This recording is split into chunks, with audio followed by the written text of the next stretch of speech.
Bonjour à tous, j'espère que vous allez tous bien. Une fois n'est pas coutume, je vous propose un format vidéo pour revenir sur la tornade qui a fortement touché Hermont hier dans le Val d'Oise. Pourquoi un format vidéo? Parce que je suis simplement en voyage professionnel et qu'il m'est impossible de faire d'autres formats écrits comme d'habitude, on va dire. Donc une tornade qui a été quand même violente hier et qui a touché notamment Hermont et Franconville avec des dégâts. On parle quand même d'une victime aussi. On parle de plusieurs blessés. Je ne vais pas m'avancer sur le nombre de blessés. Les dégâts sont très très importants. Vous avez vu peut-être en vidéo 3 grues qui sont tombées. Et je peux vous dire que pour faire tomber 3 grues, il faut vraiment que la tornade soit très violente, parce que une grue normalement est capable de supporter des rafales jusqu'à 180 km/h. Donc on peut supposer que cette tornade a donné des rafales supérieures à 180 km/h, ce qui devrait amener normalement à voir, suivant l'enquête de terrain, parce qu'une enquête de terrain pourra le confirmer ou non, donc ce qui devrait amener à une tornade éventuellement de catégorie EF2, donc c'est quand même une tornade très notable pour la France. Donc voilà, donc une tornade qui surprend évidemment toujours un petit peu les gens, parce que c'est vrai que beaucoup s'imaginent encore un petit peu que ces phénomènes-là sont surtout l'apanage des États-Unis. Mais il faut savoir que la France a également depuis des temps ancestraux, on va dire, une vraie réalité tornadique, notamment dans l'ouest et le nord de la France, et que les tornades ne sont pas rares. En France, on considère que chaque année se produisent environ 30 à 50 tornades. Après, tout dépend des années. Si vous avez des années qui sont anticycloniques, vous avez forcément, par temps calme, moins de tornades. Par contre, si vous avez des années qui sont dépressionnaires, là, vous aurez évidemment plus de tornades.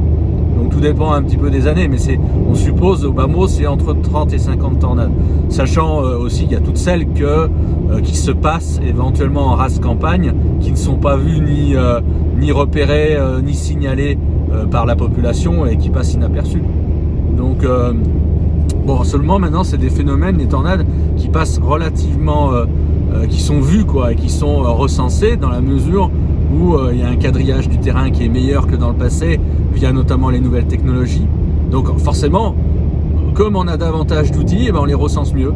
Donc forcément, on a l'impression qu'il y en a plus, mais on considère que par rapport à les décennies précédentes, il n'y a pas plus de tornades actuellement qu'auparavant. Et ce cadre-là et cette réflexion-là est valable à la fois pour la France, mais valable aussi pour, je dirais, toute l'Europe et également les États-Unis. On ne remarque pas une augmentation de ce type de phénomène. Parce que beaucoup s'imaginent que, évidemment, avec le réchauffement climatique, il y a plus de tornades. C'est des phénomènes qui sont pour l'instant réellement décorrélés du réchauffement climatique. C'est des phénomènes d'abord qui ont toujours existé, plus ou moins, alors des tornades plus ou moins fortes évidemment, suivant les contextes. Mais on peut pas imputer cela au réchauffement climatique.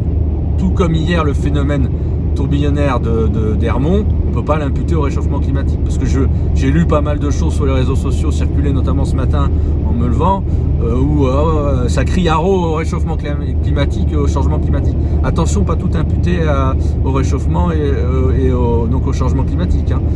C'est comme pour d'autres phénomènes, on impute des fois un peu trop facilement le réchauffement climatique à tous les phénomènes.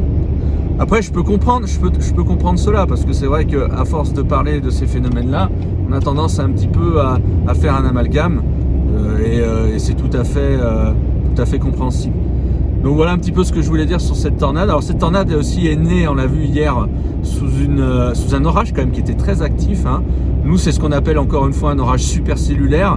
Mais alors pour le coup, c'est une supercellule, mais on va dire d'air froid entre guillemets, qui se développe dans les ciels de traîne. Nous, on appelle ça une supercellule low-topped, dans la mesure où c'est une supercellule qui a une faible extension verticale, enfin du moins une extension verticale moindre que les supercellules que l'on rencontre l'été dans l'air chaud notamment. Donc le terme low-topped est tout à fait valable et utilisé dans le jargon météo, donc pour qualifier ce type d'orage. Et ces supercellules low-topped sont assez fréquentes quand même dans les ciels de traîne d'air froid d'altitude à l'arrière des fronts froids. Donc rien d'exceptionnel. Alors pour le coup, rien d'exceptionnel. Maintenant, ces supercellules ont tendance, évidemment, dans des conditions de cisaillement appropriées, à donner des tornades. Alors pas d'une manière ultra fréquente, mais quand même. Donc hier, le risque avait été, je dirais, identifié, notamment à travers Kéronos qui fait des prévisions quotidiennes, à la fois orageuses et tornadiques. Moi étant en voyage, hier je vous ai fait un petit état hier matin, vite fait de la situation en disant qu'il pouvait y avoir des phénomènes turbinaires isolés. Voilà, c'est tout ce que j'ai pu faire hier parce que j'avais pas d'autres moyens de faire beaucoup plus en termes de prévision. Mais le risque était bien identifié et c'est des phénomènes que l'on peut vraiment appréhender. Alors qu'on peut appréhender pas d'une manière localisée comme un orage également. On peut pas dire telle commune va avoir une tornade, c'est impossible. Mais on peut localiser à travers un zonage assez précis les secteurs où il est susceptible de se produire une tornade. Donc voilà un petit peu ce qu'on pouvait dire sur ce phénomène. Le risque va subsister à la fois d'orage et de tornade dans les prochains jours, surtout jeudi. Attention à jeudi parce que jeudi il y a toujours un coup de vent à tempête qui est prévu avec des rafales certainement supérieures à 100 km/h dans l'ouest et le nord-ouest. Il faudra faire attention au front froid qui sera assez virulent et au ciel de traîne derrière, et là éventuellement on aura de nouveau jeudi, je pense, un risque tornadique. Il reste à préciser et à identifier. Alors attention, c'est pas parce qu'il s'est passé une tornade violente hier qu'il va s'en passer une jeudi. On évoque le mot de risque. Le risque, vous savez ce que ça veut dire. C'est-à-dire que voilà, il faut être vigilant par rapport à une probabilité que se produise ce type de phénomène, mais ça ne veut pas dire que ce phénomène va se produire. Mais il faudra certainement être vigilant. Voilà, pour ma part, il n'y aura pas de prévision particulière avant vendredi, dans la mesure où je suis en voyage, comme je viens de vous dire. Et malheureusement, je ne pourrai pas faire plus. Mais voilà, soyez vigilants. On a une période perturbée là jusqu'à la fin de semaine au moins, qui pourrait peut-être même perdurer une partie de la semaine prochaine. Il faudra voir les prévisions. Mais voilà, vigilance à tout cela. Bonne journée à tous, à bientôt.